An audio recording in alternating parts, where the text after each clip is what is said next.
well, so that's the best introduction I've ever had. Thank you very much for having me here today. I do a fair amount of speaking, and I'll tell you, I'm more terrified today of this group than I've been of anybody ever, because I usually don't know anybody in the audience. And we do the talk, and I take a few questions, and then I just go home. And this time, if I screw up, or when I screw up, I've got witnesses that will be able to talk about it at Thanksgiving and Christmas, and it'll get texted out to the kids tonight. So, to get on your good side, I know I'd have to do this, but I do have that on my side. So in the first part of the talk today, what I want to do is go over what normal sleep is, or what the expectations are as far as our goals for sleep. And then we'll talk about why we sleep. Now, that's not well known, but I've got a few ideas that are interesting that have some scientific backing behind them. And then I'm going to show you what the stages of sleep look like. And those slides are fairly busy, but I think I can talk you through them and show you the high points. And then I've got a number of slides that look at how our sleep changes as we age, particularly as adults as we age. And then some slides on how sleep and longevity may be related. And then I'm going to finish up the first portion of the talk by going through the International Classification of Sleep Disorders, or the ICSD, which is a manual that takes all of the known sleep disorders and puts it into 6 categories. And I'll show you what those are so you have an idea of the scope of things that we look for when we're talking with people about sleep that's not working out so well, with some examples from each of those categories. And then in the second part of the talk, I'm going to spend much more time speaking specifically about insomnia and about obstructive sleep apnea syndrome as the 2 most common disorders that we see in the sleep clinic. So this was taken directly off the National Sleep Foundation website, and it's the recommended number of sleep hours over the course of our lifespan. Now, I'm probably going to get this taken away before the end of the day, but I'm going to try not to move too much with the light. But you can see here on the left-hand side, when we're very young, at the age of a newborn, we need between 14 and 17 hours of sleep. Now, that can be as little as 11 hours or as many as 19 hours as far as sort of a normal range. And then you'll see that during the first part of life up through school age, which is about midway along the graph here, the need for sleep steadily declines. As teenagers, they still need 8 to 10 hours of sleep, which is very easy for them to get less than that as other pressures start to encroach on their sleep time. As adults, which is on the right-hand side of the slide, we still need between 7 and 9 hours of sleep. The idea that we can get away with less than that is not true. What's happened over the last 50 years, though, is that the average number of hours of sleep that an adult gets has decreased from around 8.5 to about 7, which is still within that range of 7 to 8 hours, but if that trend were to continue, it would not be good.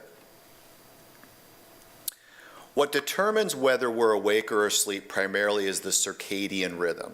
So that refers to the pattern of behavior over a 24-hour cycle. And it controls lots of different physiologic functions. So not just the sleep and wake cycle, but things like blood pressure have a 24-hour cycle. Our core body temperature cycles through 24-hour changes. Hunger comes and goes at certain times of the day. Mood is affected, and hormones, such as cortisol, will be secreted at higher levels in the body at certain times during the day and at lower levels at other times. Our internal rhythm is actually slightly greater than 24 hours. If you take a subject and put them in a room where there's no time cues, no television, no clock, and just let them naturally follow their body rhythm, it's actually about 24.2 hours. So we need the external light that we get to entrain our brain to stay on a normal schedule. In addition to the circadian rhythm that the entire body follows, many of the organ systems have their own internal clocks. So things like the lung do certain things at certain times of the day. The pancreas may secrete certain hormones at certain times of the day. The strongest regulator of our biologic clock is light, or the lack thereof. And that's not the kind of light that you get from like an incandescent indoor light bulb or from fluorescent lights. It's light that's about as strong as outdoor light on a sunny day, or even a cloudy day like today. There's enough light getting through that will send the appropriate signal through our eyes, down the retinohypothalamic tract, to the suprachiasmatic nucleus. Now that's misspelled actually on this slide. It's right here. In an article, this is a scientific article, it got past the editors.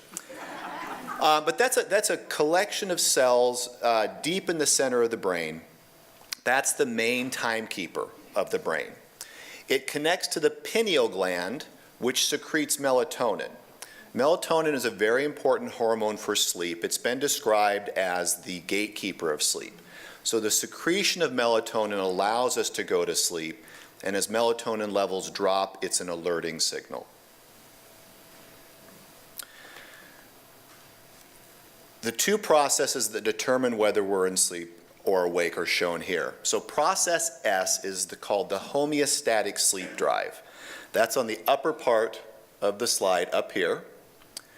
And that increases steadily when we're awake. So from the minute you wake up in the morning, the need to sleep is starting to gradually build.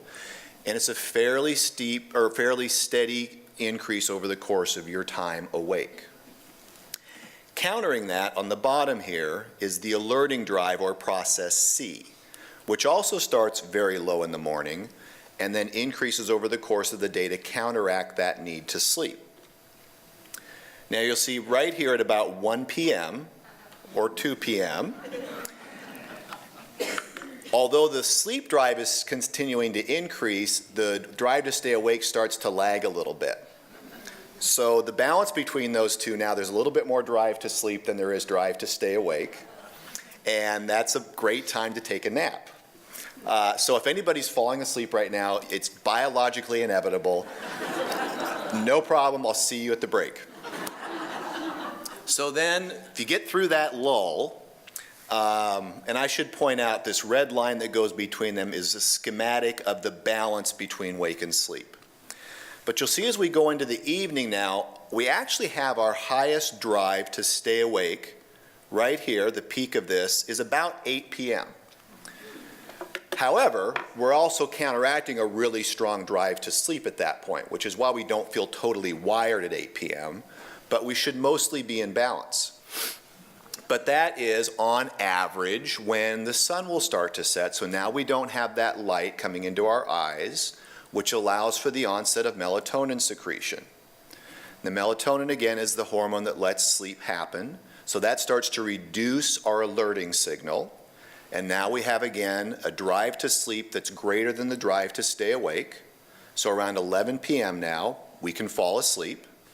And then over the course of the night, both of those processes dissipate. As we sleep, the need to sleep goes away, the counteracting alerting signal goes away.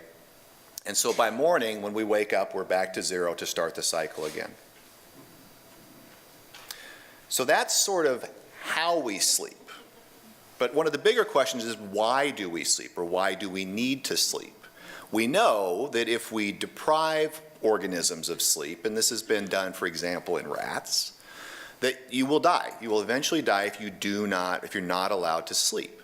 So what is it about the sleep that we need? That's a difficult question to get at. So I just showed you slides that part of the reason why we sleep is because we're increasingly tired over the course of the day, and sleeping allows us to feel rested. But there's also some data to show that when we're asleep, we need sleep to consolidate learning, to learn new things. So this study was done with 133 subjects, and on day one, they took 60 to 90 minutes to teach them to do a task, which I can only poorly describe. They get a screen and it flashes up some lines that are in a particular orientation and a letter, and they have to be able to correctly respond and identify the direction of the lines and the letter. and they get a certain amount of time to do that. So all of the subjects are given 60 to 90 minutes instruction in this. And then they're going to be retested one time. So some of them are retested that same day. And you see over here, those that are retested on the same day, day 0, have no improvement in their speed. They are no better later in the day at doing this than they were when they were first trained. But if they're allowed to go home and sleep, and then they're brought back the next day to do the testing, they improve. So on day 1 now, they've improved by about 15 milliseconds, and that's significantly better than if they were tested on the first day. And then on subsequent days, with normal sleep in the nights in between, you see over here on the right-hand side, that improvement continues. And their improvement by day 4 is significantly better even than it was on day 1. And this is without, so the subjects on day 4, remember, they were not doing it every day. They got the training on day 1, went home, had 3 nights of sleep, and then were tested on day 4 and showed significant improvements. But if we take subjects and we train them on day 1 in the afternoon, and we don't let them sleep that night. They're not allowed to sleep until 9 p.m. on day 1. And then they're allowed to sleep on nights 2 and 3. So they get a good night's sleep. They come back in on the next day for testing. They are no more tired than everybody else being tested that day. And this is what happens to their performance. They don't get any better. So you have to go home and sleep tonight to remember anything we're talking about today. That night, something happens during that night of sleep after learning a new task that is essential to be able to retain it and learn and acquire new skills and knowledge. So we need to have sleep to help us with training and learning. We also need sleep to sort of clean the brain. The way that the brain, so all of our tissues create waste products and toxins. And the way every other organ system deals with that is that the material goes through the blood system and the lymph system and is carried to the liver and the kidney where it's metabolized and excreted. But the brain lives behind the blood-brain barrier. Okay, it's specifically protected and insulated from the environment. So the way that the brain cleans itself, and this is shown here on the left-hand side, is that the waste products have to be out near the surface of the brain so the cerebrospinal fluid can come by and they can diffuse into that. And then that can be cycled into the body system for getting rid of waste. That requires the fluid between the cells to be able to move that material from deeper in the brain out towards the surface of the brain. And those spaces when we're awake are relatively small. So there's not that much flow of fluid, and the metabolites sort of accumulate. What researchers have found during sleep, and this is on the right-hand side, and I'm not sure how well this projects, but the space between the cells when we're asleep opens up by 60%, which allows a much greater flow of those metabolites and toxins out towards the surface of the brain and facilitates those being taken away and cleaned and eliminated from our system. So that's another aspect of sleep, is that we're cleaning out neurotoxins. And there's a lot of active research in this area trying to figure out what is it that we gain during sleep. But these were 3 of the more interesting ideas I came across. So the gentleman on the right here is getting set up for a polysomnogram, which is the type of sleep study that we do in a sleep lab, an attended sleep study. And an example of, so the graph in the upper left-hand corner is called a hypnogram.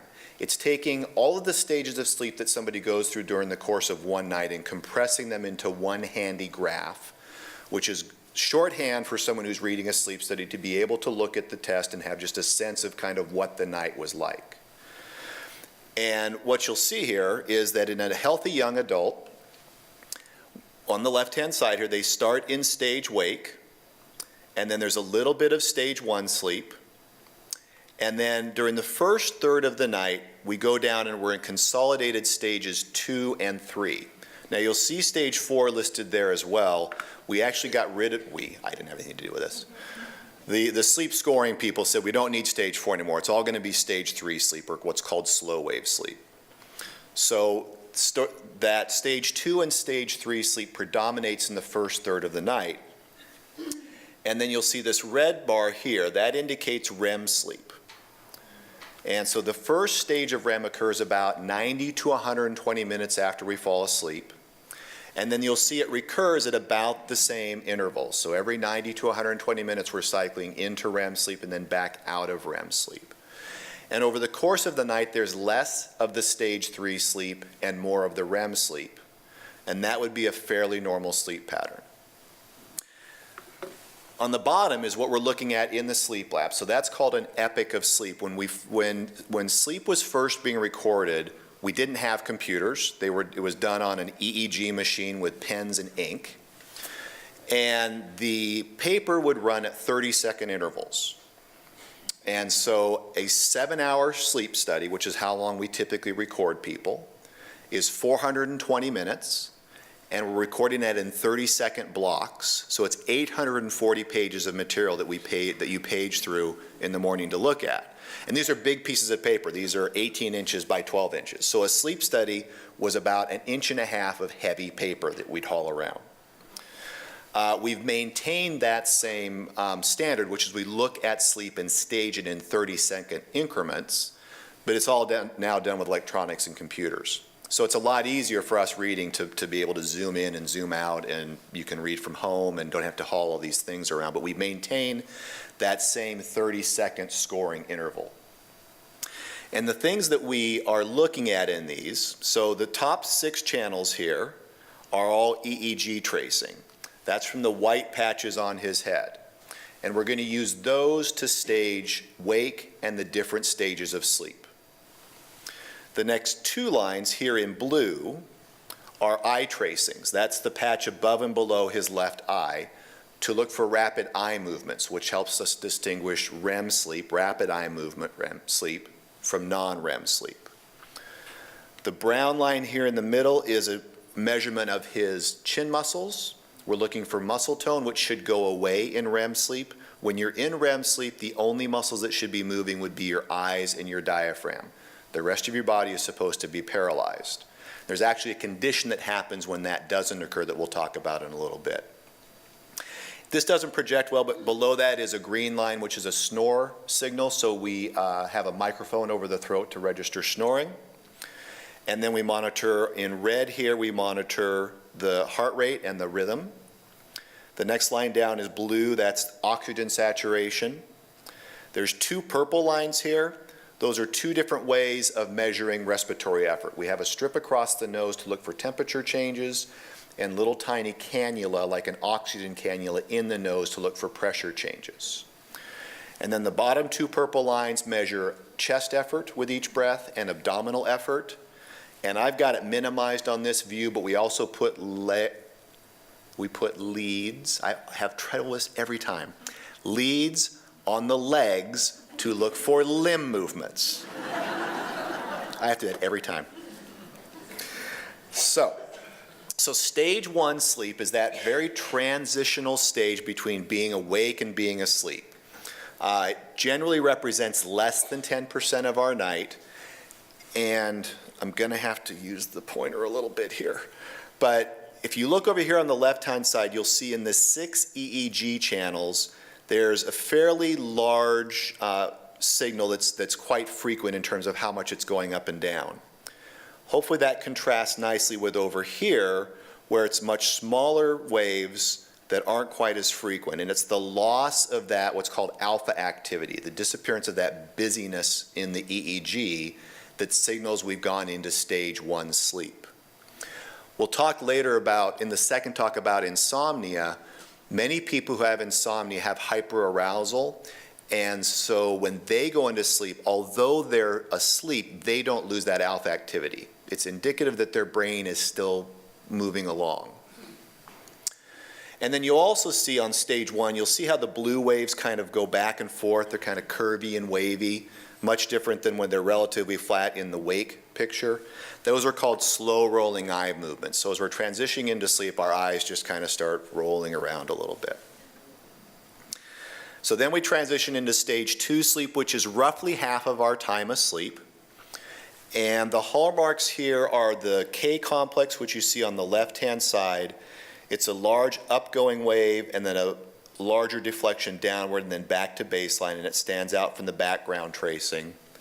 And on the right-hand side, you see sleep spindles, which kind of look like that alpha activity during wake, but they're only about a half second long. You can see one or two there in the beginning, and then probably the best example is over here on the right-hand side. And either of those indications, which usually kind of go back and forth depending on which segment or which epoch of sleep you're looking at, indicate we're in consolidated stage 2 sleep. Now, stage 3 sleep looks very chaotic. You can see the EEG tracing on the right-hand side. There's all these big waves going up and down, and yet this may be one of the more restful stages of sleep. If you take a subject and you deprive them of sleep, so you don't let somebody sleep for 24 hours, and then you let them sleep without interruption, they'll have an increased amount of stage 3 sleep, which suggests that that's what's helping them kind of recover their sense of being rested.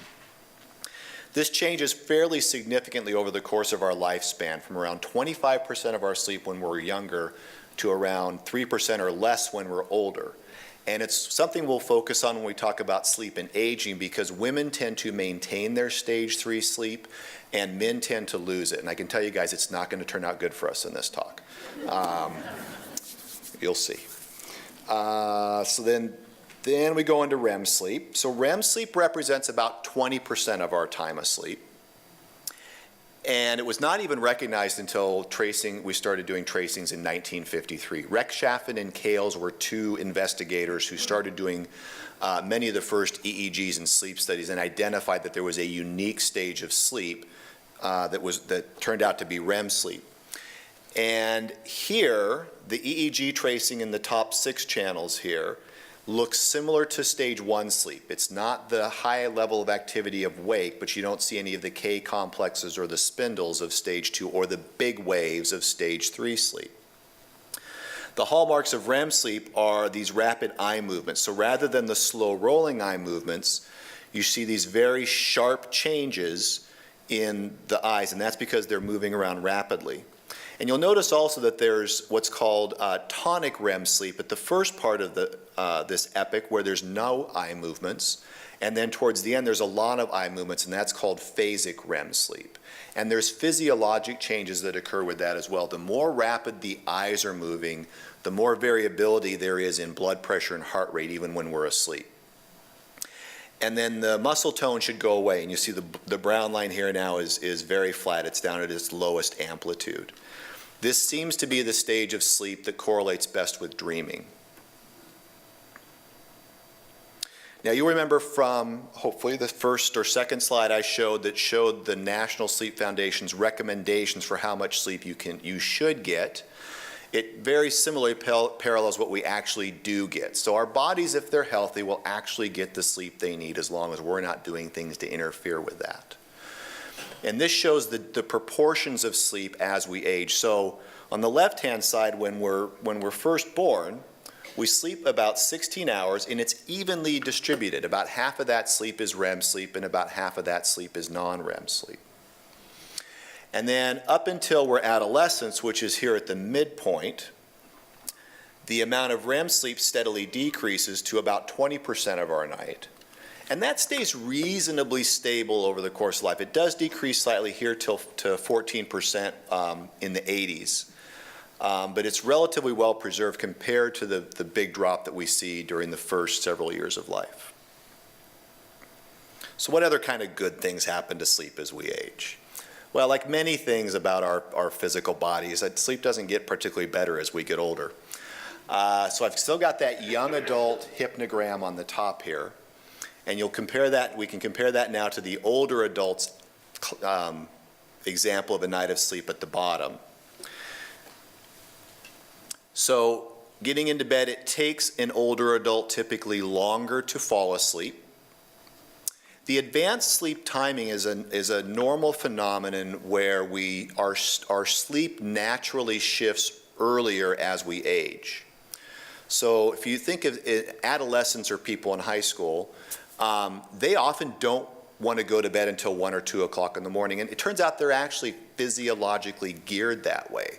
Many adolescents are not physically sleepy. Their clock is off and they're not ready to fall asleep until 1 or 2 o'clock in the morning. If you let them sleep their 9 to 10 hours, they'll be fine. But the trouble is that many high schools start at 7 or 8 o'clock. And so teenagers cannot physically fall asleep until around 2 a.m. Then they have to get up at 7 a.m. So they're chronically sleep deprived.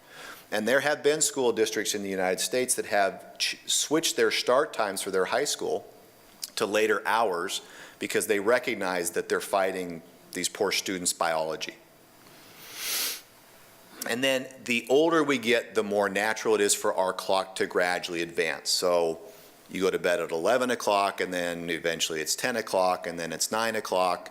And there's some things you can do about that, but there's also just some innate biology that drives that.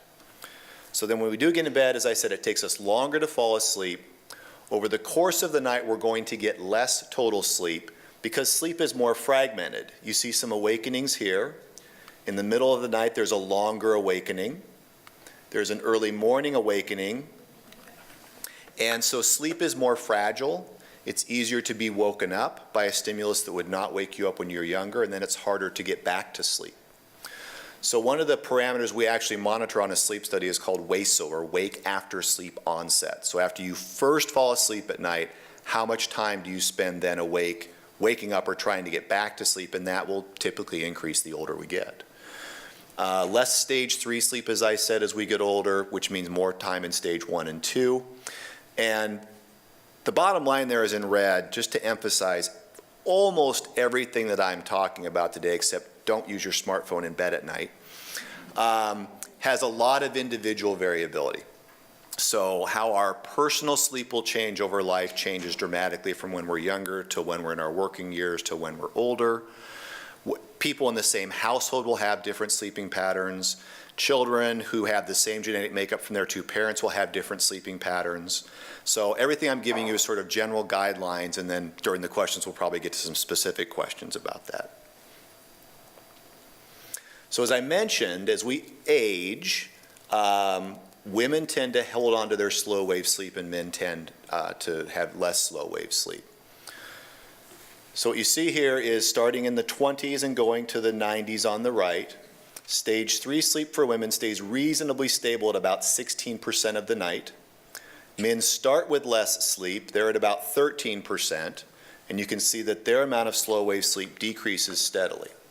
If you take a man and a woman of the same age and sleep deprive them, and then let them have rebound sleep, men will have less of that stage 3 rebound sleep. And yet, I don't have any data or pictures to show here, but women often report subjectively poorer quality of sleep for reasons that are not entirely known. And there are physiologic reasons why these changes are occurring. This is a schematic of the brain, and on the upper left-hand side, you see the median prefrontal cortex. So that's the part of the brain that's right up here in the front. And that's where our slow waves are generated, those waves that determine stage 3 sleep. Well, you can see in the graph here that between a young man and an old man, the amount of gray matter decreases, and there's a decrease between younger and older women, but less so. And then on the right is the metabolism, so the metabolic rate of that part of the brain. And again, there's a significant decrease in that as we age, and while women's metabolism also decreases, it decreases less so. So women hang on to more of that part of their brain, and it's working better than ours is. And then in the center part of the brain here, or deep in the brain on panel C, you see the hypothalamus, which is where the suprachiasmatic nucleus is located. And there are cells there that secrete vasoactive intestinal peptide, or VIP, and that's one of the many hormones that helps with that evening alertness, that process C that's keeping us awake. Similar pattern, men, as they age, have fewer cells to secrete VIP, and although women start with fewer cells, they don't lose hardly any of them as they age. And then galanin is made in the preoptic area, also deep in the brain, And that's a protein that helps us go to sleep. So along with melatonin, it lets us fall asleep. And there's a theme here. Men, as they age, have fewer cells to produce that, and women hold on to their cells. So there's physiologic changes that are determining these changes that we see in sleep patterns.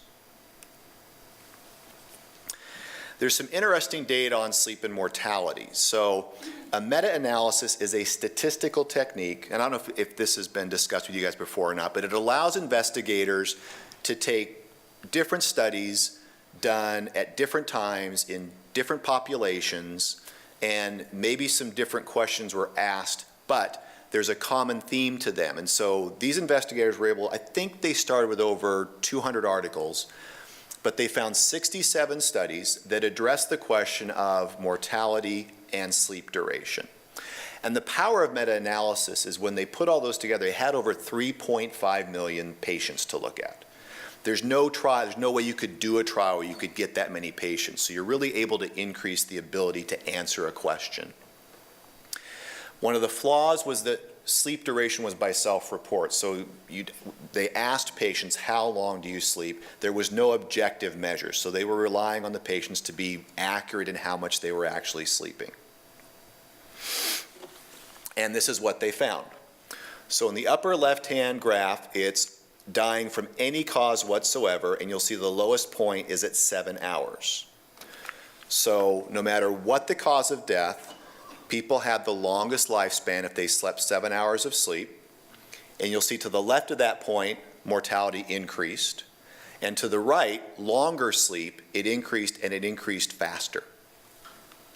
The same is true in the upper right hand, which is death from all cardiovascular disease. So that would be heart attacks, heart failure, heart arrhythmias. The lowest risk of death was at 7 hours of sleep. Higher risk was shorter sleep, and even greater risk with longer sleep. Lower left-hand corner is coronary heart disease. That's heart attacks. Lowest rate at 7 hours of sleep. And strokes, that one doesn't project as well, but again, the lowest risk of stroke was at 7 hours of sleep. So they found that compared to 7 hours of sleep, each hour less than that increased your risk of death from anything by 6%, any heart disease by 6%, heart attacks by 7%, and stroke by 5%. Every hour longer than 7 hours increased the risk of death from anything by 13%, all heart disease by 12%, heart attacks by 5%, and stroke by 18%. That does not imply causality, which means there's an association between how long you sleep and why you die. How long you sleep does not necessarily determine how or when you die. So there's probably something about people who are sleeping 7 hours that leads to them having the lower mortality. That might indicate that they've gotten just the right amount of exercise, or they have the right diet. Or, as I mentioned early on, they've eliminated distractors and things that will interfere with their sleep, and that's the amount of sleep their body's naturally getting.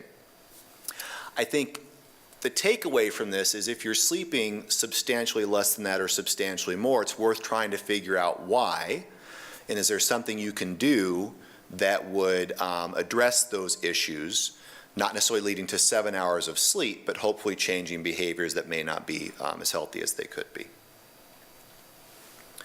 All right, we're in the home stretch, so if you've been enjoying that afternoon lull, it's time to start waking up. So I'll go through the 6 categories. Now, these do tend to be busy slides with a lot of text, for which I apologize. There's just not a lot of pictures, and in each one I'll try to pick out something and speak about it to keep you all awake. So insomnia is the first category, and this used to have a lot more lines in it, and ultimately it's come down to either chronic insomnia, which is insomnia that's been present for more than 3 months, or insomnia that's less than that. And we'll be talking much more about that in the second part of today's session. I did want to have a little pause here and talk about the diurnal preference. People tend to, well, everybody knows what a night owl is. That's a commonly used phrase, but you don't hear morning lark very often. And yet people do often have a tendency to be more alert and awake and energetic in the morning or at night.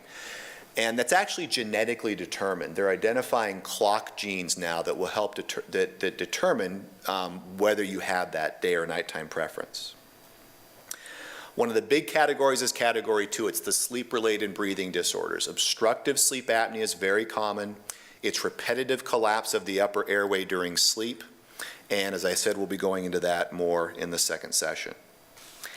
Central sleep apnea syndromes occur when we're asleep. The airway stays open, but the brain is not sending the signal to breathe or is sending the wrong signal. So an example here would be Cheyne-Stokes breathing pattern. And that's commonly seen in people with advanced heart failure. It's related to the sluggish blood flow from a heart that's not pumping well.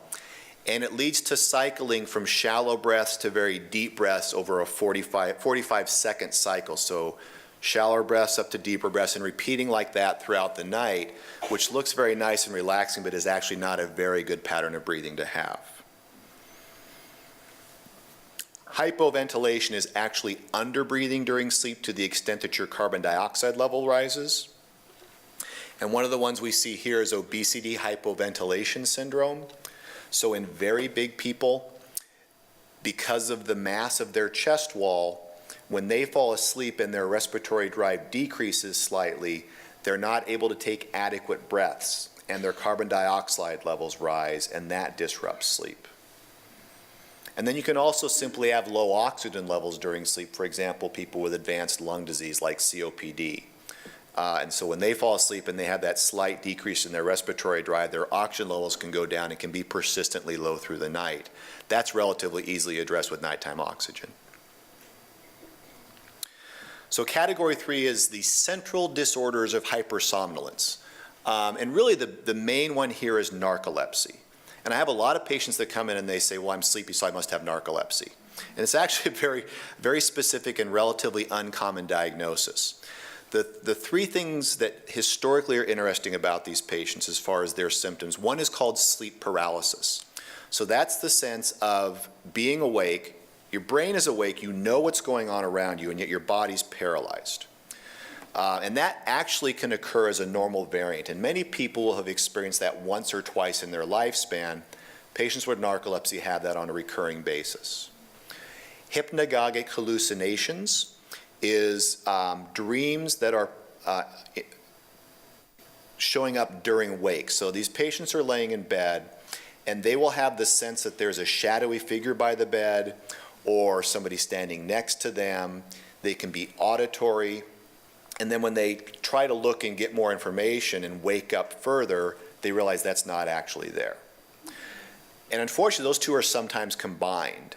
So a patient with narcolepsy is laying in bed, their brain's awake, their body can't move, and they think they see a shadowy figure standing at the end of the bed. So that tends to be a fairly memorable experience when they come in. But what really distinguishes narcolepsy and what is unique to narcolepsy, because those other two symptoms can happen in patients without narcolepsy, is cataplexy, which is the loss of muscle tone that's triggered by strong emotion.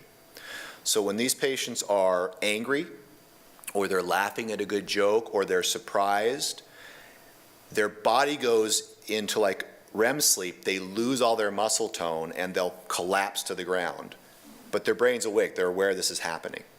It can be more subtle, sometimes it's just lost, like they may drop something or their head may bob a little bit, but full-blown cataplexy is fairly impressive.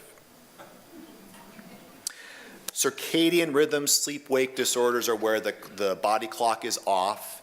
An example here would be, for example, shift work disorder. So somebody who's trying to work at night and be awake is in conflict with their internal system that has the lowest amount of alerting signal at that time. And they're trying to sleep during the daytime, which, as I showed you, is where that alerting signal is at its highest. And that conflict leads to troubles with sleeping and some other health issues. Category 4 are the parasomnias. So these are abnormal behaviors that arise out of sleep. We divide those into non-REM or REM, depending on which stage of sleep they come out of. Most of the non-REM ones, like sleepwalking or sleep terrors, are features of childhood, and most people will grow out of those. The one I wanted to talk about here is REM sleep behavior disorder. And I was mentioning earlier that when you go into REM sleep on the EEG or on the polysomnogram, you should lose muscle tone, and the only muscles in your body that should be active are your eyes and your diaphragm. But in this disorder, and 90% of the time it occurs in men, we don't lose control. We maintain, our body, our brain maintains control of our muscles. And so in REM sleep, these subjects are dreaming. They're often very active or even violent dreams, and their brain can control their body, but they're asleep and not aware of this.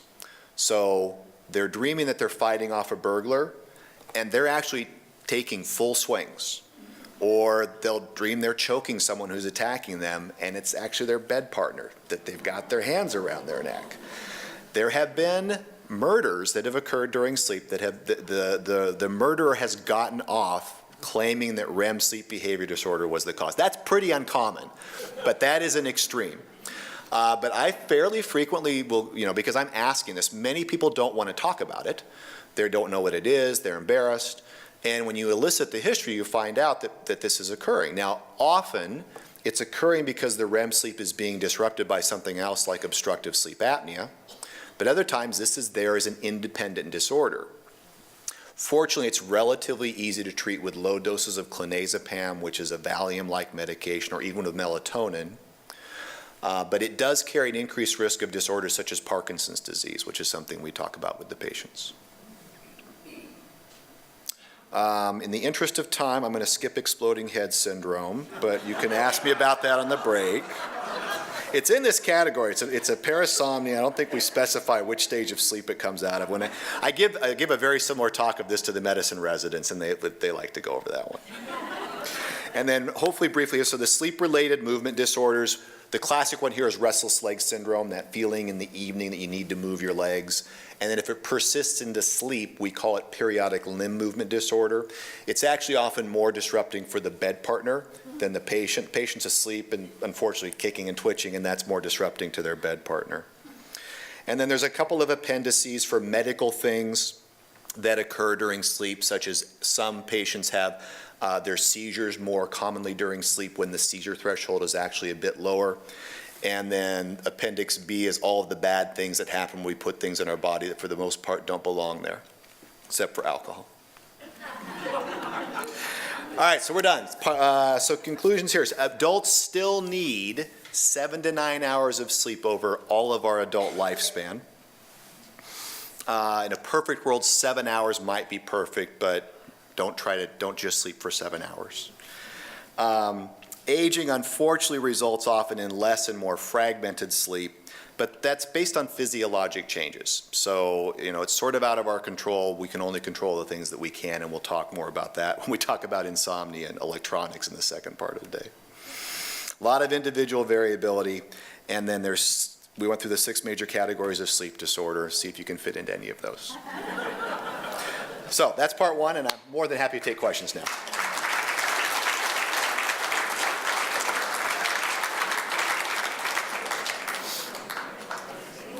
You gotta do I get to keep this for the second half? Okay.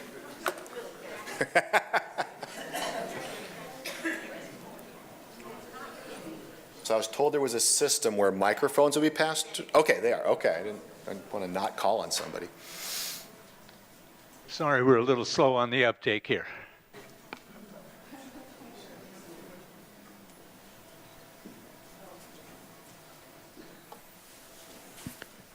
Hey, this is Gwen Ellen, and with daylight savings time coming this weekend, would you weigh in on whether we should regularly change or keep it one system year round? I will.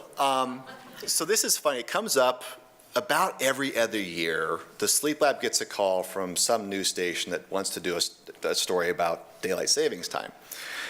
And maybe I'm old and cynical, but it's 1 hour. We're only shifting 1 hour.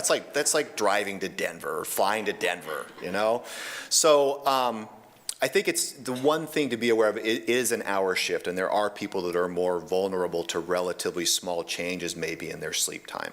So, I would be a little more careful on that day if you're somebody whose sleep is a bit more fragile. and you're doing something that requires attentiveness to make sure you've gotten adequate sleep the night before. For the most part, otherwise, I don't think it has a major change. Yeah. Hi. You mentioned melatonin, so my question, is this melatonin that they sell you at health food stores effective? And what effect do sleep aids like Ambien have on quality and duration of sleep? So I got a whole slide on that the second half. And I look forward to answering that, particularly the melatonin question. Kind of. Hi, this is Jan. Yes. I just have a quick question. You showed the picture of the young man that was having the sleep study. Yes. And he was all plastered. All over. Okay, how in the world can you get an accurate reading? I mean, if you did that to me, I'd be a raving lunatic. I agree. And you look at that picture, and I see a lot of patients. I say, you're going to go to sleep. And I start describing it to them, and I'm sitting there, how do you people sleep? So I routinely offer my patients a sleep aid. Okay. And I use Ambien or Zolpidem because it has been shown, and unfortunately there's not great studies, but it tends not to interfere with the outcome. It doesn't change the results of the study. Also, many patients who are going to the sleep lab, they're already chronically tired and sleep deprived, so they will kind of fall asleep in any situation.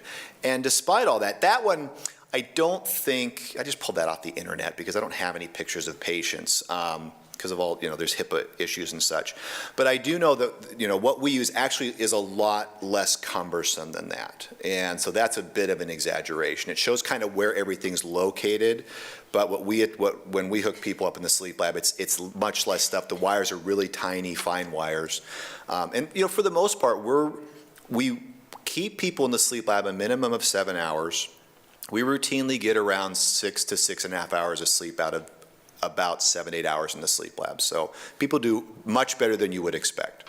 But that is actually a valid criticism of when you do a sleep study, you are taking somebody and you're changing their situation. You're putting all these things on them and you're putting them in a strange bed in a strange place. And so one of the arguments for home sleep testing is, although it may be less accurate since we're not staging sleep, since we don't have all that stuff on the head, is it more accurate because we're letting them sleep at home with less stuff on them? Question over here, Joel. I was very relieved to hear about you described this what I call a paralytic dream. Yeah. Exists in the world with other people. I thought I was the only one. It's the most frustrating thing I can experience. Mm-hmm. You're absolutely paralyzed, except for your voice, and I'm yelling out, "Help! Help!" And she's lying right next to me and ignores me. It seems. I don't know how long they last, but can you go with a little bit more about that? So. It was on one of the slides. I think recurrent sleep paralysis is one of the parasomnias. And no, there's unfortunately not much known about it. It's that your brain has woken up before your body has, as long as it's not associated with other things like cataplexy that would suggest it's narcolepsy. It is an isolated variant. And this would be where, just education. There's nothing to worry about. It doesn't indicate an underlying physiological dysfunction or impending bad event like a stroke or something like that. Doesn't necessarily allow you to enjoy it, but at least not be as worried about it and know that it's not the harbinger of something worse to come. I wonder if you were the one doing this who was the one who was also ignoring him at night, but. Okay. My name is David. I was involved in a profession where we frequently crossed the Pacific, and westward bound you added an hour every couple of days, and coming back you lost an hour every couple of days, and by the time you got back to this country you were totally zonked, at least I was. And it took quite a few days before you got over that feeling. Mm-hmm. Well, now I don't know if you were doing that by ship or by plane. Obviously, with jet lag syndrome, you can be 12 hours around the globe and have completely switched your days and nights, and your body is 11 hours behind and still catching up. As a rule of thumb, very roughly, you adapt about an hour per day. So if you move 6 time zones, it's going to take you about 6 days to catch up. And we tend to do better going east to west because we're lengthening our day and our natural clock is a little bit more than 24 hours. It's a little harder to go west to east because you're shortening your day. And there are things you can do to try to minimize that. You can time melatonin and so on, and I will tell you, I hate reading that literature because I can't keep track of which time zone they're talking about. You know, are you taking it based on the time zone where you started, or the time zone when you are? And it's very difficult. I think it's very difficult literature to read. But yeah, it's you know, didn't happen so much when we got around by stagecoach or by steamliner because we weren't going that fast. But with trains and planes now, again, you can really mess up your sleep schedule. I'm not supposed to call. I'm Jerry. Can the required 7 hours of sleep be broken up into 2 or 3 separate sessions? So much of this is not well studied. I would say yes, the importance is getting that 7 hours of sleep. And we know that as an older adult, you can't string it together the way you did when you were a kid. So that may be the reason why many of us, as we get older, enjoy that afternoon nap, because we're getting an hour or two there, and then I get 4 or 5 hours at night, and in 24 hours, there's my 7 hours. So I think that's reasonable, although I don't think it's been well studied. My name is Bill. Could you clarify duration? If you spend 9 hours in bed, but you lay awake for an hour, does that count as 9 or 8? No, you get no credit. You're laying there in bed on your smartphone watching Netflix. It's all right, that does not count. No, this is actual time spent asleep. And in fact, it is not a good idea to spend time in bed not asleep. The bed is for sleep and sex only, that's it. You don't want your brain thinking that you're associating your bed with wake, which again, I'll talk about more in the second half. This is Janet over here. Yeah. Read recently about kind of a natural sleep cycle in either some cultures or some periods of history called 2 sleeps, where they have 2 periods of sleep but wakeful and active during the middle of the night. I saw that recently. So I did a talk recently on shift work sleep disorder, or shift work. And there's all kinds of different shifts. And they did mention, and I didn't get a chance to delve into the literature more, but that sort of military 2 watches where you're on for 6 hours, off for 6 hours, on for 6 hours, off for 6 hours, I think that actually there may be some data to suggest that that's a reasonable way to do shift work. I'm not sure that, for somebody who doesn't have those kind of obligations, it's how healthy it is. And I'm not aware of any cultures that follow that, but there may be some basis for that based on extrapolating from military sleep and duties. Okay. Many years, Paul here. Yeah. Many years ago, I read about a study where they put people in the box, where they lost all track of time, and they kept them there for quite a period of time, and they ended up that they naturally fell into 2 periods of sleep, which was roughly midnight to 5, and then from 1 to 4 in the afternoon, which gave a whole idea of the siesta time. But it was a kind of a one-off study, so I don't know whether that's been verified. As I said, or as I may have alluded to, it's difficult to challenge sleep because there's so many things that can impact that. But that would fit with that circadian rhythm we talked about. It may be that if you don't have external time cues like bright light keeping you awake throughout the course of the day, that you may enter a cycle where 5 hours of sleep at night is enough to discharge that sleep debt, and then your drive to be awake exceeds your drive to sleep, so you wake up until that imbalance comes back and you can discharge it with a shorter period of sleep later on in the cycle. All right. So we're going to talk in detail, as I've dangled and promised, about insomnia. Look at the numbers. We're going to talk about a really way too busy slide about cognitive behavioral therapy, but I'll go through it slowly. And then we'll talk about pharmacologic treatment, so medications to help you sleep. And then, thanks to my wife, wave to the crowd, slide on sleep hygiene, which I didn't have in there, and then she said, you really need to put this in there, and she was totally right. And then we'll talk about sleep apnea, the numbers, how the presenting symptoms, the ways we make the diagnosis, and then all the various treatment options. And I have audio-visual aids for that, or visual aids. So insomnia as a prevalence at any point is about 10 to 20% of people are actually suffering from difficulty sleeping. And it's potentially a big problem because if it's not addressed, up to half of those will become chronic. It has nothing to do with the amount of sleep. So you can get 5 hours of sleep. There are people who are called short sleepers, and they function perfectly fine, and they get 5 to 5.5 hours of sleep. It's defined by having trouble sleeping and feeling like there's some degree of daytime impairment. Conceptually, I tend to break it up into trouble getting to sleep initially, and you see the range there. Being able to get to sleep, but then waking up frequently and or having trouble getting back to sleep after those awakenings. And already you see the numbers don't add up because people don't just have one or the other. There's often many areas, but it does help to kind of get an idea of where the main area of concern is. And then waking up too early and wanting to fall back asleep and not being able to. Physiologically, patients with chronic insomnia actually have a significant degree of hyperarousal. They're kind of jacked up compared to the rest of the population. And this is physiologic, so if you measure their metabolic rate, they have a higher metabolic rate than people who don't have insomnia. You can measure levels of endogenous steroids, the steroid our own body makes, and they make more steroid, which is an alerting hormone. And when I mentioned when they go into that stage 1 sleep, that busy wake EEG doesn't necessarily quiet down. And so their brain is still clicking along even though they're physiologically asleep.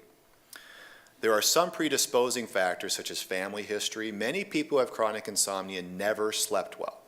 They say, and then as you talk to them, you find out they're right back into childhood or developmental years, school years, college. They always had trouble sleeping, and it's because physiologically they've always had that elevated rate. For those of us that develop insomnia, there's a number of risk factors. Depression and insomnia have a bad interaction. If you have depression, you're at higher risk for insomnia. And people who have chronic insomnia have about twice the risk of depression of folks who don't have insomnia. As I mentioned, although women hang on to their stage 3 sleep better through life, they often have less satisfying sleep and a higher rate of insomnia. We tend to have more insomnia and difficulties initiating or maintaining sleep as we get older. It's more common if you have a lower socioeconomic status. Obviously, ongoing physical health problems or mental health disorders can impact sleep quality. It's more common to have insomnia if you're divorced or separated than if you're married or never been married, and it's more common in African Americans than in Caucasians. So in terms of treating insomnia, one thing that's very effective is cognitive behavioral therapy. And this is the slide that's too busy. But it is an umbrella term that has a bunch of different elements that then need to be individualized to the given patient. Some of these things work for some people and some will work for others, and some people need all of them and some people only need 1 or 2 of them. So sleep hygiene, which we're going to have a slide on here in a bit, is not doing things that are going to predispose you to sleep poorly, like drinking caffeine right before bedtime or smoking because nicotine is a stimulant. Stimulus controls the idea that, as I said, the bed should be for sleep or sex only. And so you don't want to be laying in bed and have your brain start thinking about how you're not sleeping in bed again. So when that happens, and I don't even have my patients look at the clock because now they're clock watching, which is not good either. If I tell them if you're laying in bed and your brain is starting to go to that place of I'm not sleeping, time to get up and leave the bedroom. You go to a different room and you have a low light level like a 40, maybe a 60 watt bulb, and you read something like the washer dryer manual, okay? You don't do Sudoku, you don't look at pictures online, you don't turn the TV on, you don't want to do something that's engaging or that's got LED lights that are sending bad light wavelengths to your brain. You kind of want to bore your brain back to sleep. And then when you're sleepy, then you go back to bed. So now your brain is thinking of the bed as a place to be sleepy and fall asleep and not a place not to sleep.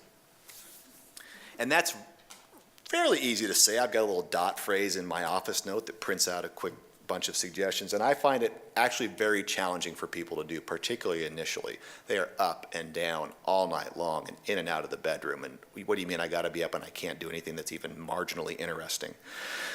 So it's challenging to do.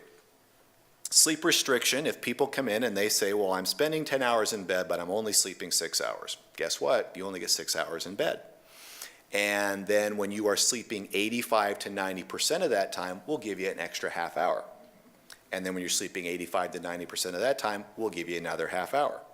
So again, that works for some folks, not for others. And many of these things really require a lot of discipline on the part of the patient. They have to really want to get better and commit to this program.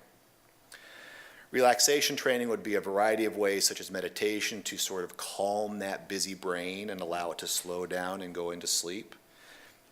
An example of cognitive therapy would be, rather than laying in bed and going through all the things you have to do the next day to make sure you don't forget any of them when you get up the next day, is write them down before you get into bed, and then you can lay in bed. You know you've got your worry list written down. You're not going to forget anything, and hopefully that allows you to sort of unburden yourself from at least those concerns. And then educating people about sleep, kind of like what we're doing today, and talking about what are your sleep needs? How do we measure that? What can we do to make your sleep quality better?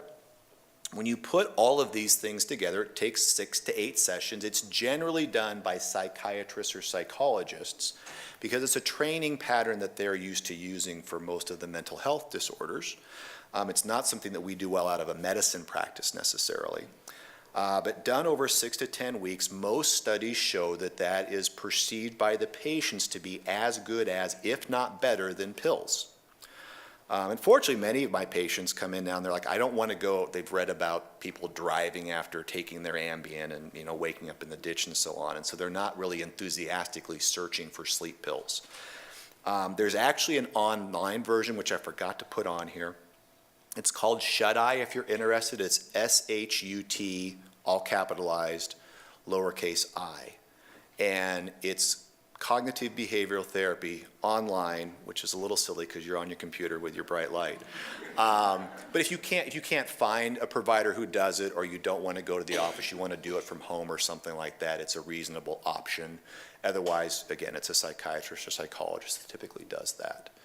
And it seems to be another approach to this when you're starting out would be maybe to use some sort of a medication, hopefully as infrequently as possible, at the lowest dose possible, while these behaviors are being developed. And then gradually you get rid of the medication and you get the long duration of 3 or more years, hopefully benefit from doing CBT. So with medications, there really aren't any good options despite all the stuff I've got here on the slide, particularly as we age. Every single one of these has got a higher risk of complications and problems in older adults. Historically, we had benzodiazepines to start with. That would be, I tend to use lorazepam, but it's Valium basically. These are all the Valium type medications. It's that class of medications. And they're effective. They bind to the benzodiazepine receptor in the brain, and they're great at helping you go to sleep. The newer ones are the benzodiazepine receptor agonists like zolpidem, which are not benzodiazepines, so they don't have the same risk of addiction or abuse as those medications do. But they bind to the same receptor, and Lunesta, Ambien, and Sonata are the three. They have varying durations of action. And of everything on this slide, they may be the best combination of being effective and safe. I think something like trazodone is probably a bit safer, but maybe not as effective. But the dosing has to be really careful. And in fact, recently, within the last few years, the FDA reduced the maximum dosing for women because of these concerns about potential side effects. So sedating antidepressants, you see, has a little red asterisk next to it. And that relates to this table up here, because all of the medications that have the asterisks have antihistamine characteristics. And as good as of sedating medications as those are, there's increasing concerns about accumulation of antihistamines leading to cognitive problems. So in this slide, this was taken from a group health study out of Seattle. and they looked at the cumulative dose of antihistamines over 3 years.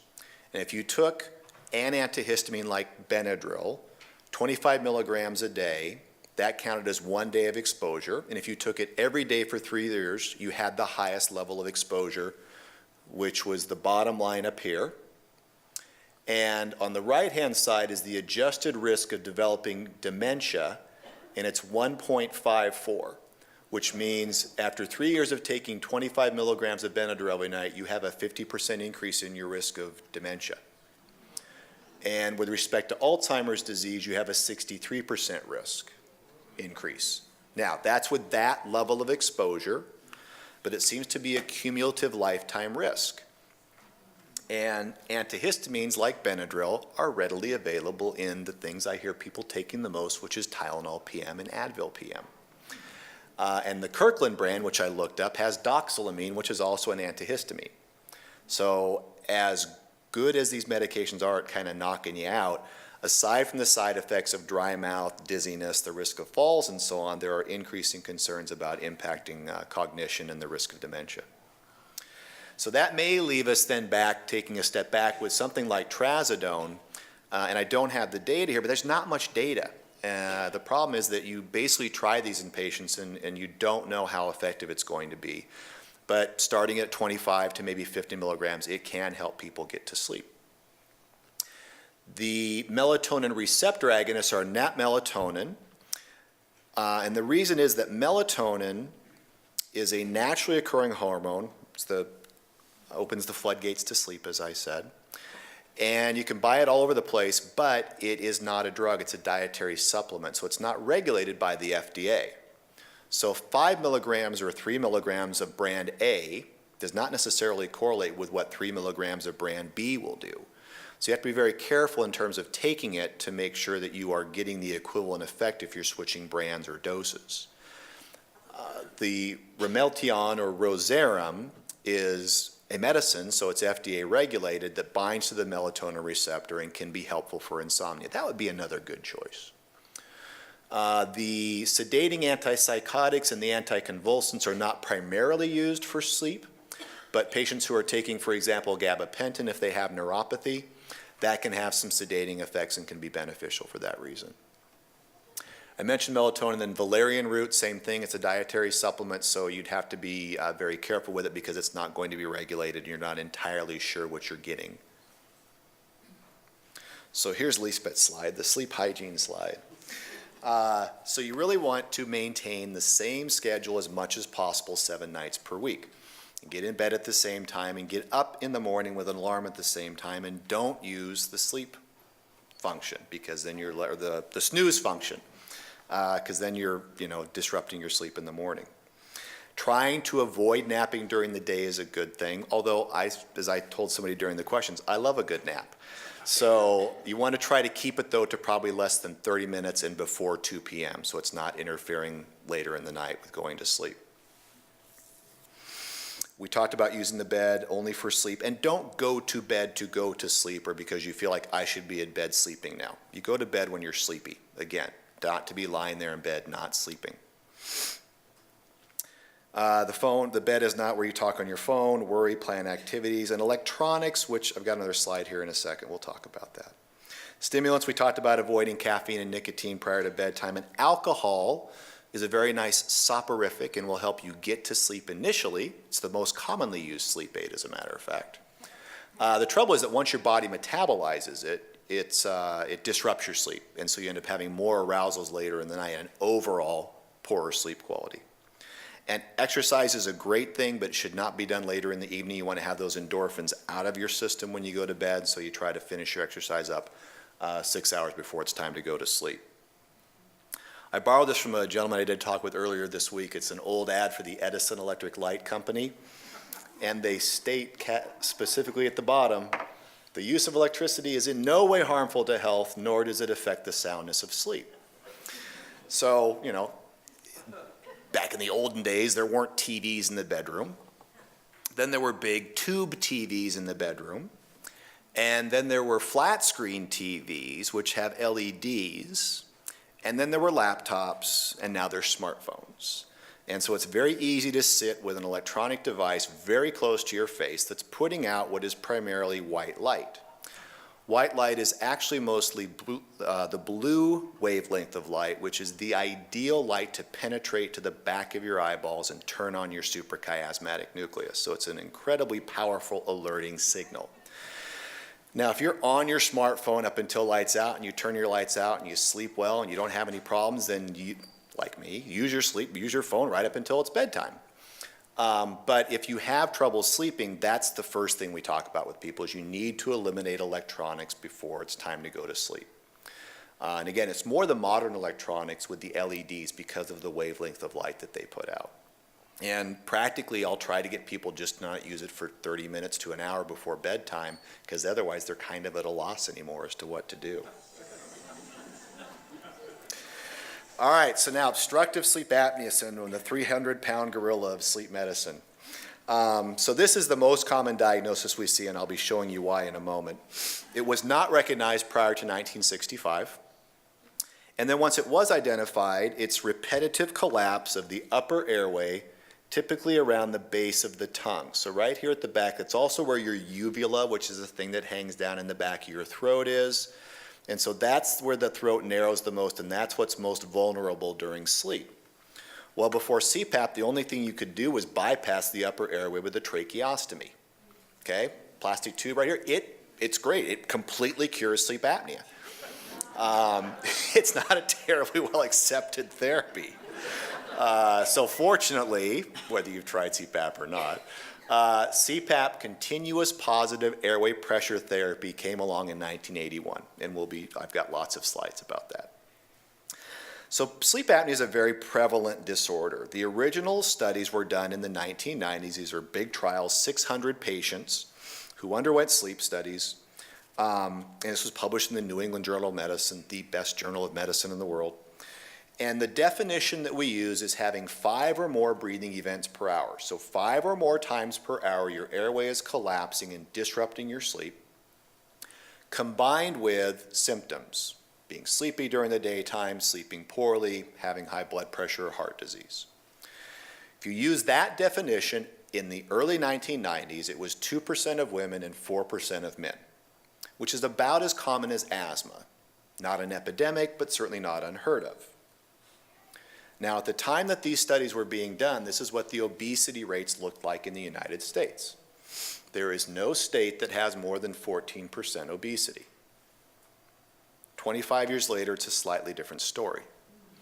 There is no state that has less than 20% obesity prevalence, and in brick red are the states where over a third of the population is obese by World Health Organization criteria. A body mass index, a height to weight ratio of greater than 30. That's just obesity. There's another third of the population that's overweight, and overweight is also a risk factor for sleep apnea. So 2/3 of the US population is now overweight or obese. And so it is now estimated that between 20 and 30% of the population has moderate to severe sleep apnea. They stop breathing 15 or more times per hour on average. That does not include folks with mild sleep apnea who stop breathing 5 to 15 times per hour and can also be quite symptomatic and benefit from treatment. So it may be a third of the population or more that has obstructive sleep apnea. Now that's an epidemic. And 90% of women and 80% of men have yet to be diagnosed. So there's a lot of this running around out there yet to be found. It is primarily weight related, but it is not only weight related. If you study the muscle tone of the upper airway in folks with sleep apnea, whether they are overweight or thin, normal body habitus, they actually have a lower intrinsic muscle tone. And so when they fall asleep, their airway is more vulnerable. And many of my patients will say, well, if I lose weight, will my sleep apnea go away? And the answer is maybe, because you may lose the weight and still just not have the muscle tone to keep your airway awake when you're asleep. There's also a tendency for the heavier patients, because they don't have the same lung volume size, if they're not breathing, they have less oxygen in their chest. And so their oxygen levels will tend to dip down and drop more during sleep and during sleep apnea. And the concern for sleep apnea is not just that it disrupts sleep and leads to sleepiness and not sleeping well and not feeling well, but also that it's associated with a number of comorbidities. There are large trials now. I've got an example if we have time later that I'll show you, that sleep apnea for some people is the cause of their high blood pressure. The repetitive stress of their airway opening and closing at night leads them to have daytime high blood pressure. And the studies are challenging to do, but you also see it commonly in people who have heart disease, heart attacks, heart failure, who have cardiac arrhythmias like atrial fibrillation. It's associated with stroke, with diabetes and poorer glucose control in that disorder, and with mood disorders such as depression and anxiety. The cardinal symptoms, and there's a bunch listed here for you, but the main ones would be loud snoring, stopping breathing during sleep, which the bed partner may notice. Sometimes people are told when they're having medical procedures that as they were, for example, being induced for their colonoscopy that they stopped breathing, or waking up gasping and having the sense that my airway was closed. You may be right. And then being sleepy during the daytime. These folks don't sleep well, so they're sleepy during the daytime. That can sometimes be a little bit difficult to get at. I'll ask patients, are you sleepy? No, I'm just really tired. Okay? And they're not falling asleep inappropriately. They're not falling asleep in conversations or, driving, but they don't have the energy that they had, or they don't think as clearly as they used to. And up to half of patients will come in and not complain about daytime symptoms. They come in saying, I don't sleep well at night. I'm tossing and turning. I'm constantly all over the place at night. Well, that's because you're repetitively suffocating and you're, trying to keep yourself alive, but it's insomnia as the presenting symptom. So there's a pretty simple questionnaire called the Stop Bang questionnaire, which we're going to do together. It's 8 questions. It's yes or no. In the Providence system in the Portland area, this is actually in the primary care doctor's notes. I mean, they can put it in there and they can go through the questions. So it's a yes or no. Number 1, do you snore loudly? And that's loud enough to be heard through a closed door or for your bed partner to be elbowing you or poking you. Are you tired or sleepy or fatigued during the daytime? Has somebody told you while you're sleeping that you stop breathing, or do you wake up gasping? Do you have high blood pressure? Or I have patients that say, I don't have high blood pressure, my medications take care of that. Okay, then are you being treated for high blood pressure? Body mass index of 35 would be somebody who's almost 5'10", being 245 pounds or heavier. So that's moderate obesity, again, World Health Organization criteria. If you're over 50, you get a point. If you're a boy, you get a point. And big necks get a point. So you total up your points. And if you have 0 to 2 points, you're considered to be low risk. That doesn't mean you don't have sleep apnea. It just means that by that screening tool, your risk is low. But if your score is 3 to 8, whether you're in a sleep clinic population, which is the upper graphs, or surgical population, which is the lower graphs, you have up to a 30% chance of having sleep apnea. Now, with the higher score, your risk of moderate sleep apnea, which is the first graph here, goes down. That's because your risk of severe sleep apnea goes up quite high. So a score of 3 to 8 usually mandates further discussion. We do the physical exam. It rarely is decisive. We have to go to a sleep study, whether it's a home test or an in-lab sleep study, to prove to the patient and ourselves and the insurance company that sleep apnea is actually what the problem is. So on a sleep study in the sleep lab, which we talked about, we're looking for 2 different types of events. An apnea is when there's virtually no airflow for 10 or more seconds. And a hypopnea is where there's airflow, but it's significantly reduced to the point where the oxygen levels drop by at least 4%. And they have essentially the same effects, so we put them together for the apnea-hypopnea index, or AHI. And that number has to be 5 or greater with symptoms to qualify for the diagnosis of sleep apnea. So this is the poor guy who's getting the polysomnogram. And this is a home sleep test. That's not fair that this guy looks like he's really sleeping comfortably compared to the poor guy in the sleep lab. But you see there's not as much stuff on his head. He does still have the nasal pressure transducer, the little oxygen tubing to measure the airflow or the air pressure changes. And he should have a little strip over his nose to look for temperature changes. So 2 ways to look for airflow still. You see the chest belt and the abdominal belt to look for respiratory effort. The device in the middle part of his chest is recording the data and also has a position sensor. And then on his finger, he has a pulse oximeter to measure oxygen levels and heart rate. And those channels are enough to use now in a home setting to diagnose sleep apnea. Even less cumbersome than that is what's called the watch pat device. I think it looks like a little Spider-Man thing. And that's really all it is a really tight pulse oximeter. And it interprets the vascular changes during sleep to tell us what sleep stages are, what kind of respiratory events there are. So it's the least cumbersome of all the different devices we have. But home sleep testing is not for everybody.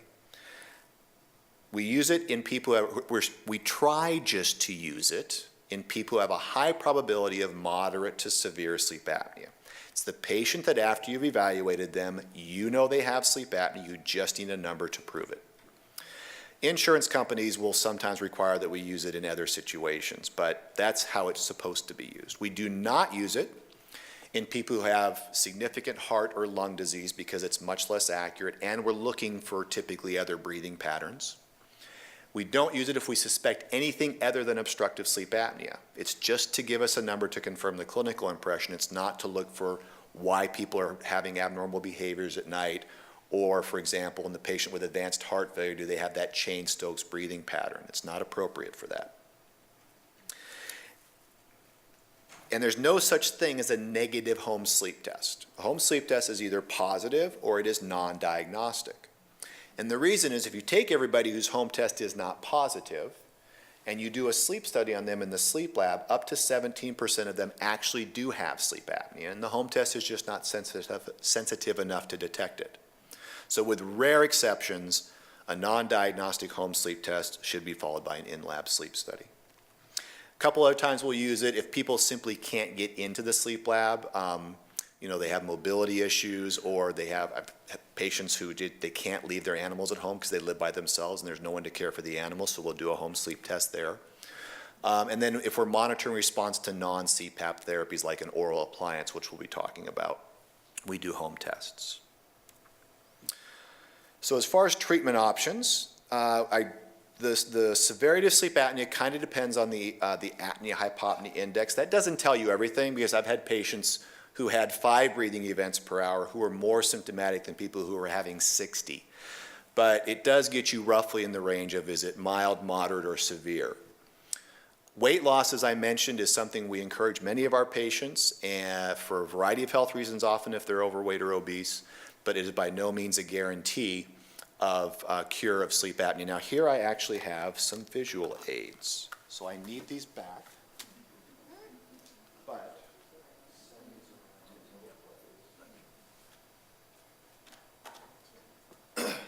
so coming your way eventually is an oral appliance. And the one I'm sitting around is this example down here.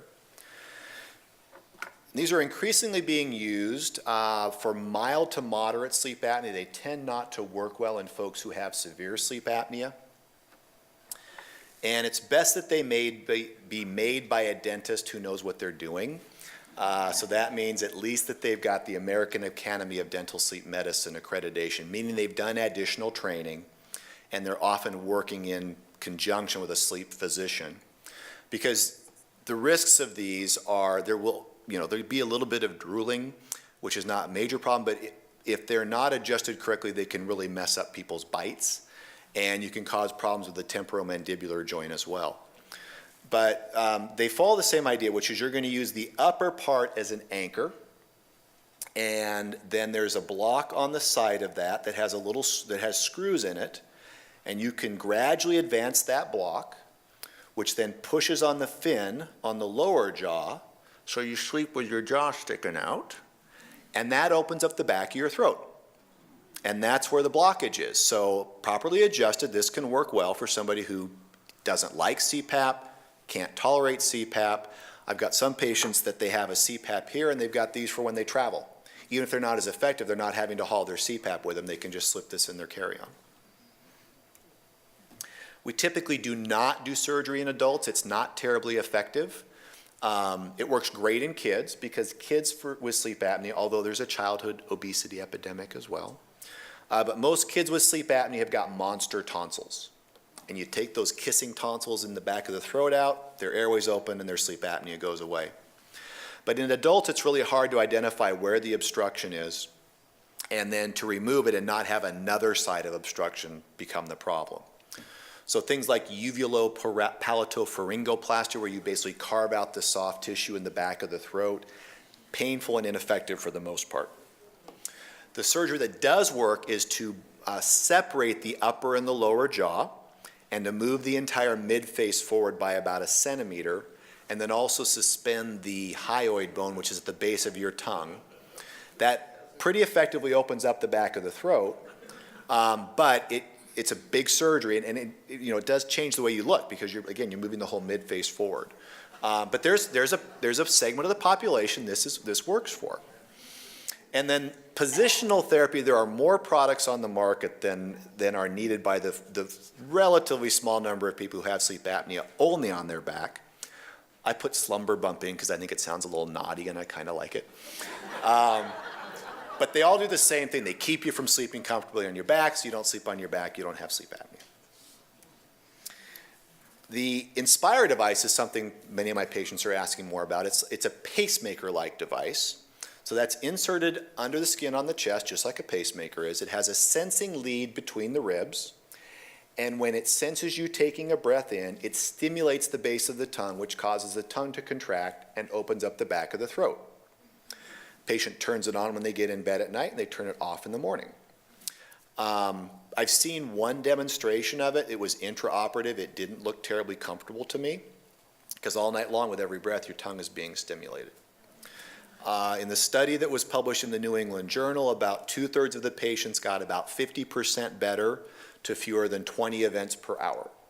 So it's not terribly effective, and up to 40% of those patients had some discomfort. It's not going to be the new CPAP, but there's probably going to be a small segment of the population, just like the maxillomandibular advancement, the surgery, the slumber bump, those kind of things where there's a small group of people that it works well for.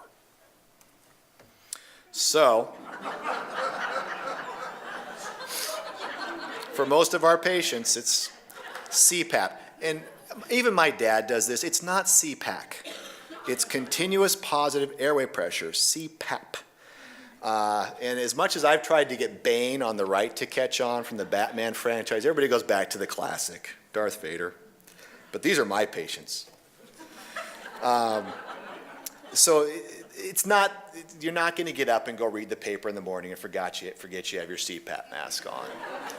But it does get at the options we have for masks now are dramatically improved compared to what started back in 1981. I tried to find a picture of the first CPAP because it looks horrible. I mean, it's like a vacuum cleaner on the guy's face. But I couldn't come up with that. But I'm seeing a second wave of patients now, people who tried CPAP 7, 8, 10 years ago, and they're coming back now because they're talking to people who have the newer machines that are smaller and quieter, who have the smaller masks that have a more pliable plastic, that have the mask liners, all the things that we can do to make it comfortable. And many of those people are being successful now, that the technology has made meaningful advances. It's fairly crude. We're just keeping the airway inflated. Rather than falling asleep at night and having the airway collapse down, by having positive pressure in there, you can go into REM sleep and be paralyzed, and your airway won't collapse down because we're keeping it inflated. There's specific treatment criteria. I'm going to kind of zip through this because we're getting a little short on time, and I'm betting there will be some questions. CPAP is very effective. It does not actually, again, doesn't correlate with the number. I've had, again, patients who have 5 breathing events per hour be much more compliant than those who have 60 breathing events per hour. As with many things, patients are better about using it if they perceive benefit. So if they wear it and they're sleeping better and they have energy during the daytime, they're going to wear their CPAP no matter what their number is. Medicare, however, does have requirements. They'll come and the repo man will come take your CPAP machine away. You have to wear it at least 4 hours per night on at least 70% of nights. So that's sort of the minimum threshold. I've got some patients, they wake up at 4.5 hours and that thing is off. But they're wearing it otherwise. They're getting some benefit from it. So lots of different mask options. This is a full face mask. This is not a great picture. I don't think it looks that comfortable, but this is the one for somebody who does want to breathe through both their nose and their mouth. And classically, it goes up over the bridge of the nose, but there's one now called the Amara View full face mask, and I think the other manufacturers are catching up. This one covers the mouth, but over the nose, it just goes over the tip of the nose. Still includes the nostrils, but it leaves the bridge of the free nose, for example, somebody who might want to have their CPAP on and wear their glasses. Nasal masks just cover the nose. If there's trouble with mouth leak, you can use a chin strap to just kind of gently keep the mouth closed, and some people like that combination. It's less stuff on your face. The least amount of material on your face is what's called a DreamWear nasal mask, and that doesn't project very well, but it looks just like fat oxygen tubing that sits under the nose, and then it comes up either side of the head to the top of the head, which is where the CPAP connects. This is a close-up. There's just a groove that sits under the nostrils, and you can snug that right up there and get effective therapy through that. If it slides out of position, you can put on nasal pillows, which will just anchor inside the nostrils and hold it in place. All of the machines that are made now have a modem in them, so we record everything that's being done. We know what time the patient puts it on, when they take it off, how many nights they use it, whether there's mask leak. There's a lot of parameters that we're able to access now, so when the patients come back to see us in the clinic, they can tell us what their problem is, and we can isolate it by having this data. And the way these work is that along the bottom is a timeline, and every night there's a chance to get a bar, and if you wear it for less than 4 hours, you get a red bar, and if you wear it for more than 4 hours, you get a green bar. So this is one of my favorite patients, because he wears his CPAP every night. And you'll actually go up here in the detail, and you see it, on average, he wears it for 9 hours and 7 minutes per night. The amount of leak from his mask is only 5 seconds per night, so that's nothing. And the machine gives a number of how many breathing events it thinks you're having. So he's having 2. The manufacturers don't tell us how they come up with that number. It's proprietary information, so you just have to kind of trust it. It does correlate, though, with what patients tell you. So if I can get somebody to have fewer than 5 events per hour and be compliant with their machine and benefit from it, for strapping something on their face and blowing air in all night long, that's pretty effective therapy. And a lot of people do really well with that. This was just a little bit more detail about all the information we can get off of it. There are lots of things we can do to improve compliance, whether we're looking at mask styles, using a ramp if people are on higher pressures. We start the machine low when they fall asleep, and as they fall asleep, the pressure ramps up to their target. We can switch to BiPAP, so a higher pressure when they breathe in and a lower pressure when they breathe out if they're having a hard time exhaling against the pressure. These don't really work. They're one-way valves that you stick off and stick up your nose each night. I gave them to one guy who was having an overseas trip, and the next time he took his CPAP with him. And then I'm going to have to skip this one about blood pressure and stuff to get to the questions. So insomnia, very common. For the most part, although we do use medications, cognitive behavioral therapy works better for more people for longer periods of time. Try to stay away, if possible, from medications with antihistamines because of the impact it can have on cognition. Always practice good sleep hygiene. Sleep apnea is increasingly prevalent and associated with a lot of health disorders. It's not just sleeping poorly, it's potentially increasing your risk of things like heart attacks and stroke. Home sleep testing is much more affordable and easier to do than polysomnography, and we have lots of treatment options for sleep apnea, and I'll stop there, and we got time for questions.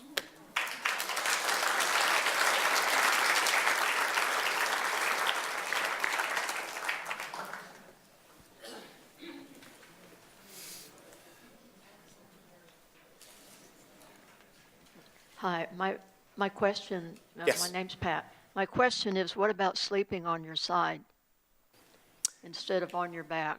So if you don't have sleep apnea, I don't think there's an advantage to any particular sleep position. No, I mean for that thing dropping in the back of your throat. So that's where, for some, there are some people that they seem to only have the meaningful obstructions is when they're on their back. That's less than 5% of patients. Almost everybody may have it's very common to see sleep apnea be worse on your back because, of course, you're physically more vulnerable. and to be worse during REM sleep, again, because there's less muscle tone. There should be no muscle tone. But it's the rare patient who just has it in REM sleep or just has it on their back. We still see events commonly in people on their side. And I'm making that statement based usually on one night of a sleep study.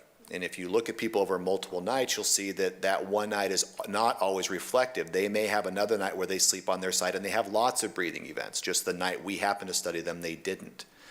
So there are folks that may be a treatment option for, but if they've got significant sleep apnea, most people, that's not the best treatment option.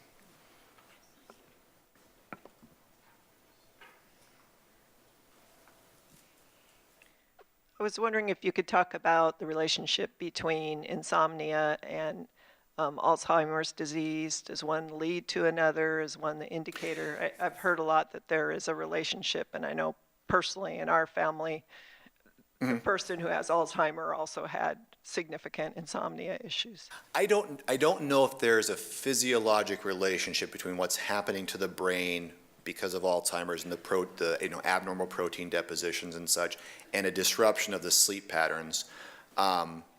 It may be an issue of not being as entrained to the daytime, not having as normal of a routine in terms of being busy during the day and then sleeping at night, if it's somehow related to that.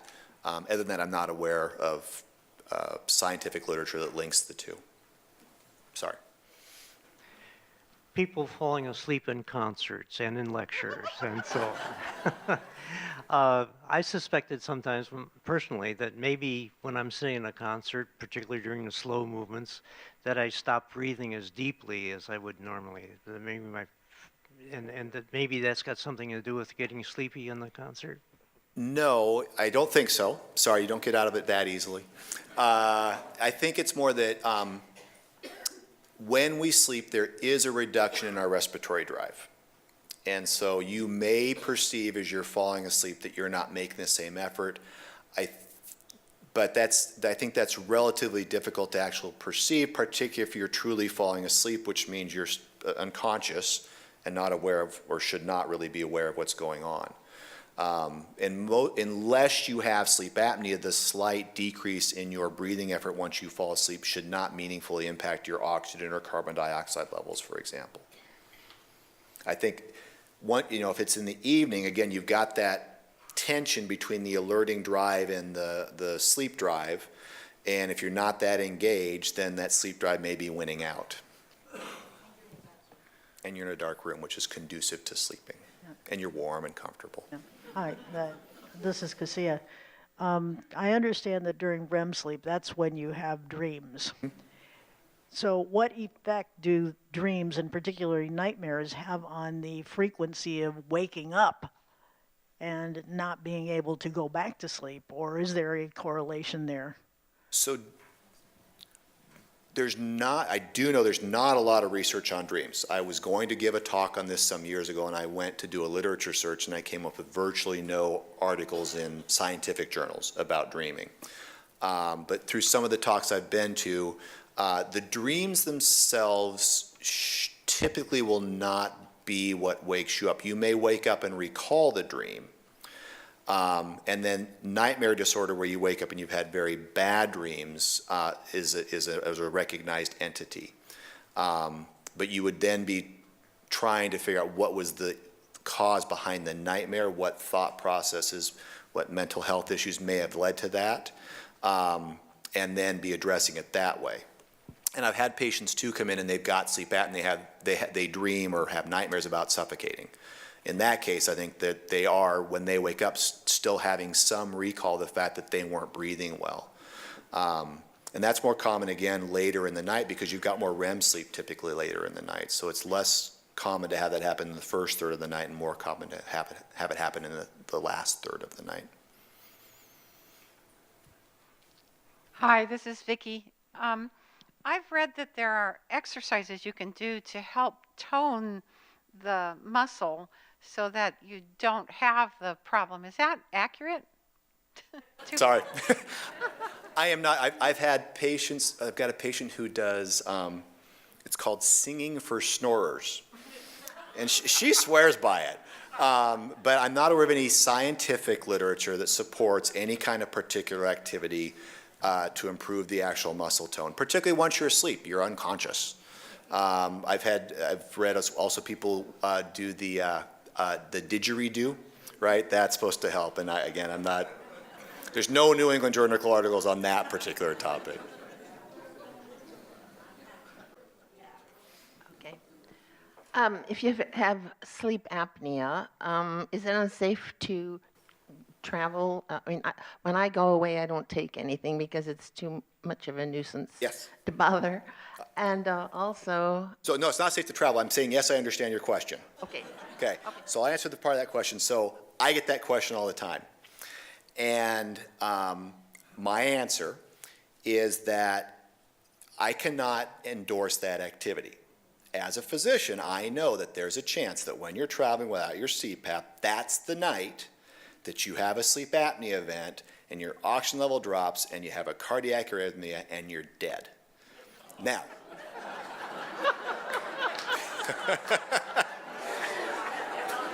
that is, however, highly unlikely, right? Most people have survived their sleep apnea for many years.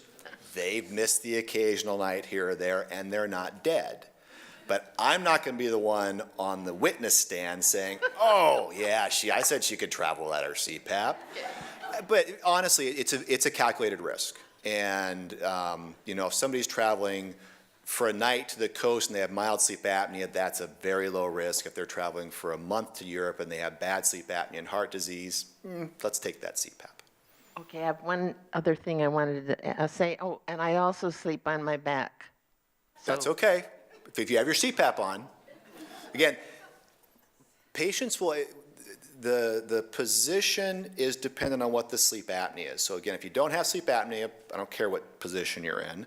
If you do have sleep apnea, you will be more vulnerable on your back. But if you're on effective therapy, the CPAP should keep your airway open no matter what position you're in.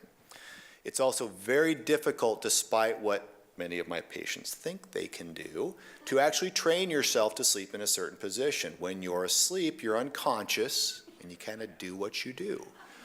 Now, maybe a sleep number bed where you're raising the head of the bed, now it's uncomfortable to sleep on your side of your stomach. Okay, that person's probably really not sleeping on their side of their stomach, but it's really difficult to know what position you're in. It's kind of fun to have patients come back and like, I didn't sleep on my back. I didn't sleep at all in the sleep lab. Let me show you your sleep study. Hi, my name is Joan. I had a dentist a few years ago who was looking in to the possibility of doing some cutting of whatever it is that attaches your tongue to the bottom of your mouth for sleep apnea. A frenulum, yes, the frenulum. Yes, and he was looking into the possibility that doing that would help sleep apnea. I would run screaming from that office. Well, he's no longer there, so. And I'd be right. There have actually been, along that line, there have been a number of techniques that have been looked at. They've looked at burning the back of the throat with electricity to make the tissue shrink. It's same to the base of the tongue. I forget what it was called, but they were little plastic splints, like a little flat toothpick, that they were inserting into the palate to stiffen it. And again, these will work in a few patients, and in the vast majority of patients, they won't. Ever since you said that it's in rapid eye movement, the eyes and the diaphragm are the only things functioning, does that mean your heart stops beating during that period? Okay, 3 muscles are moving when you're asleep. You're right. You're right. You win. Smartest man in the room, right there. Well, I'm afraid we're out of time. This has been excellent, and we thank you. All right, thank you all very much.